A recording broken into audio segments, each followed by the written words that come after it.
What if the story we've been told about one of history's most iconic queens is all a carefully crafted illusion? What secrets have been hidden in plain sight for centuries? Today, we uncover the shocking truth behind the life and death of England's legendary monarch, a woman whose legacy was shaped not just by her reign, but by the silence surrounding her true condition. From her mysterious illnesses to whispers of a hidden medical condition, this is the story they've kept under lock and key for over 400 years. Could her physical ailments have influenced her decisions, her power, and ultimately her fate? Let's dive into the dark secrets behind the so-called Virgin Queen. The woman who once commanded nations with a single glance spent her final decades haunted by invisible enemies inside her own body. Her chambers reeked of death long before her actual passing, not from disease, but from something far more sinister, something rotten beneath her skin. The servants scrubbed her chambers with fragrant herbs, lit incense, yet the foul stench persisted, a sign that decay was spreading from within.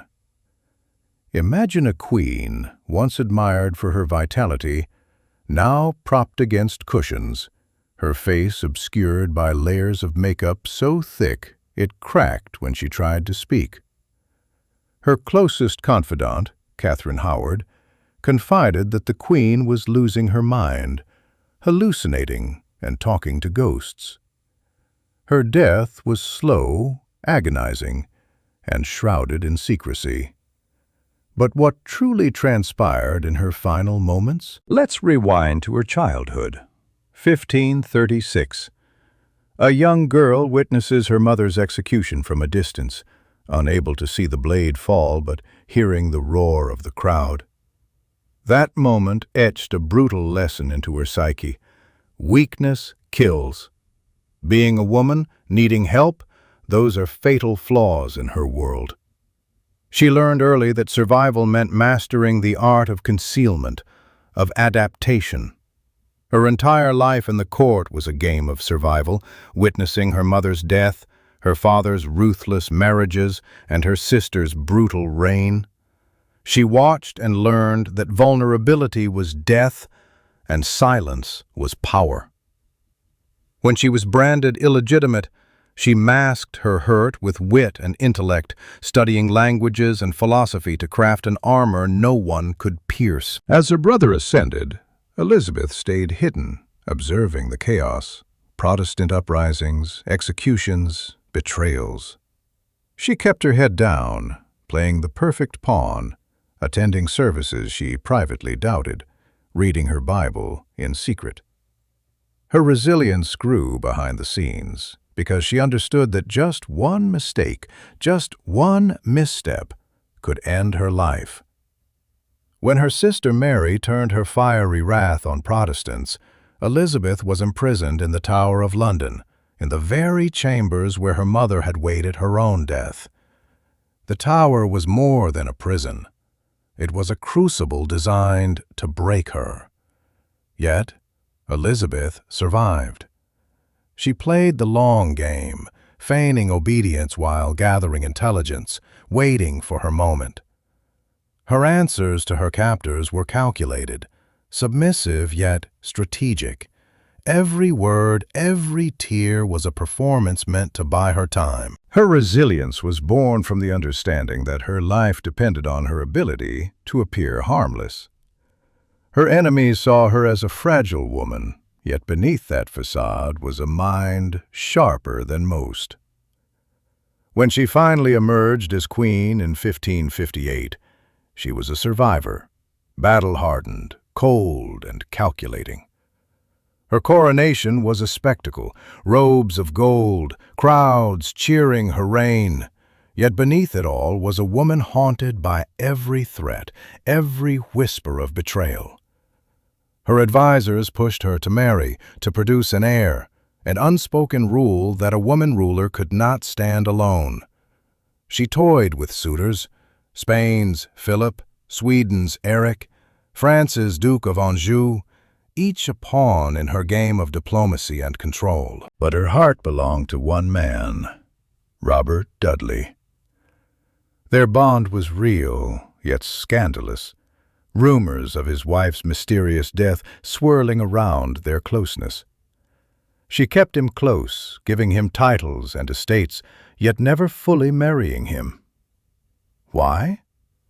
Because behind her composed mask, Elizabeth knew the truth. Something was wrong with her body. Could her inability to have children be more than just fate? Some reports from foreign spies hinted at a physical anomaly, perhaps a condition that made pregnancy impossible. The whispers grew louder.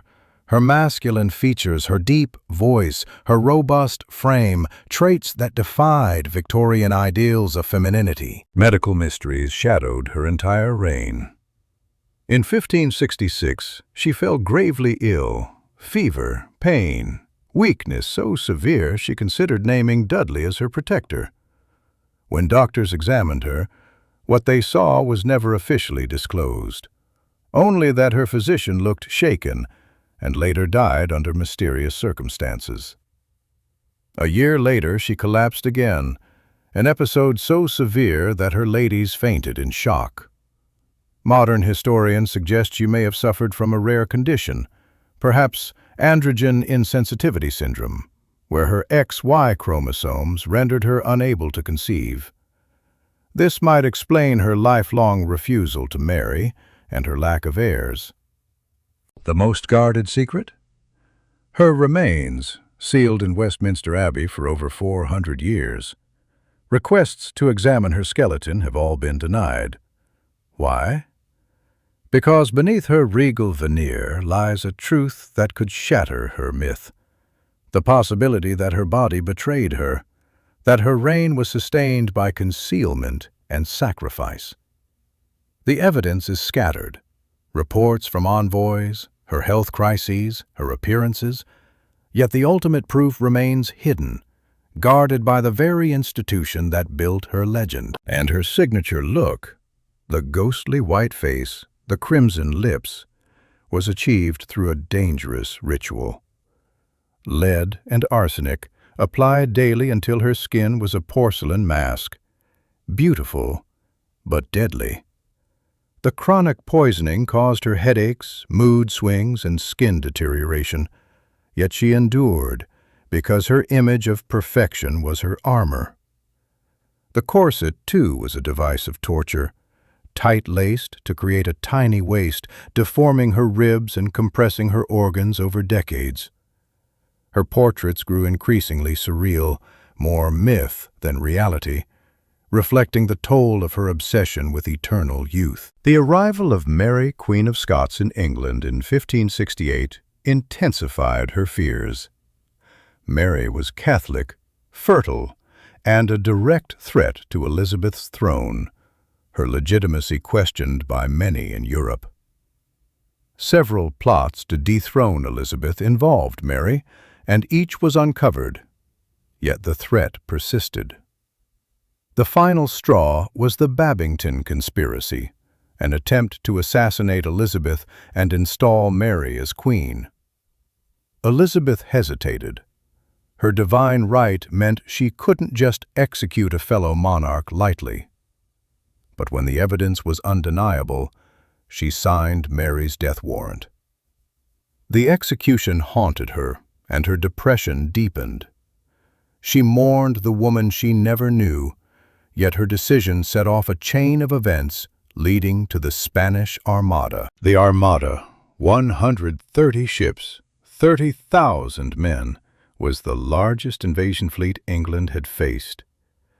Elizabeth, weakened by illness and years of stress, delivered her legendary speech at Tilbury, a show of strength that masked her fragility. She claimed her body was that of a weak woman, but her spirit was that of a king. Was she truly invincible? Or was she masking her pain, her declining health, her mounting despair? For hours she played the part of the fearless queen, an act that rallied her troops but drained her soul. The fleet was ultimately defeated by storms and clever tactics, yet beneath the victory lay a queen pushed to her limits. Her health continued to decline. Her beloved Dudley died in 1588, and Elizabeth's grief consumed her. Her next great love, Robert Devereux, Earl of Essex, was reckless and ambitious. She doted on him, but his insubordination led to his downfall.